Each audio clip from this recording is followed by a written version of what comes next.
The Alexandra Magazine and Women's Social and Industrial Advocate was the women's magazine that was published from 1864 to 1865. Its first publication, published on May 1, 1864, cover shown here, gives us an idea right off the bat as to who might have read it. The magazine was published monthly and available to buy on the first of every month for 6 pence. It may have been bought by women from the working class to the ladies in the upper class. The magazine was full of a wide variety of art, from pictures to essays, writings, and even poems like the one shown here. This poem gives us an idea of what proper woman was like during this time. One can interpret the first stanza as saying that a good and virtuous wife is like a priceless gem. She cares for her husband and his home and gives him children. He praises her, as do her children, for being the faithful and loving woman she is. The magazine also includes editorials like the two found here. The one on the left gives us an idea as to what the magazine's main goal was, stating, "If the Alexandra Magazine succeeds in forming a link between the parties who suggest and those who experiment, it will do much good and fill a very important place in our social scheme." An earlier saying that they believe it is ladies' intentions to encourage working class women to openly converse with them. In other words, they want to create a link between the two social classes of working women and the ladies.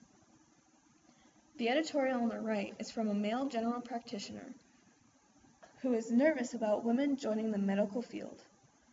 This shows what a wide variety of editorials there were in this magazine.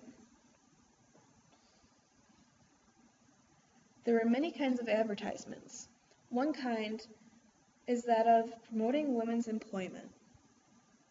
Many of these are seen throughout the issue and are all similar in format. Another kind of advertisement takes a more religious tone. This one shown here is a book review type ad.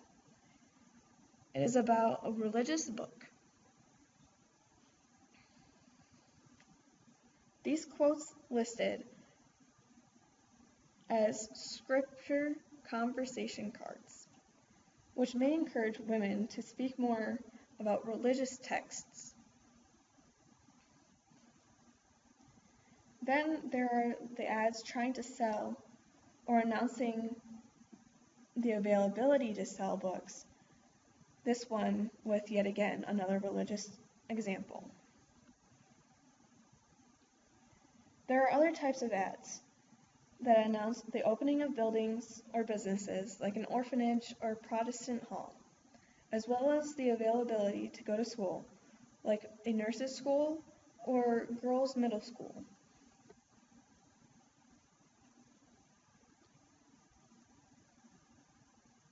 Some ads show available services, like printing pictures.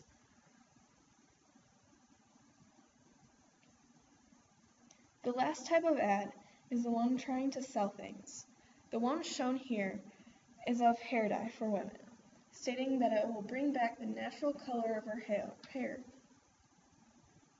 Some others include sewing machines and food items like mustard, and anything in between. Things that women would need to buy for their households. As this magazine progressed, the issues seemed to thin out, with fewer articles, editorials, and even art in the later issues. The final issue published on August 1st, 1865, with no notable or available information on why they ceased printing.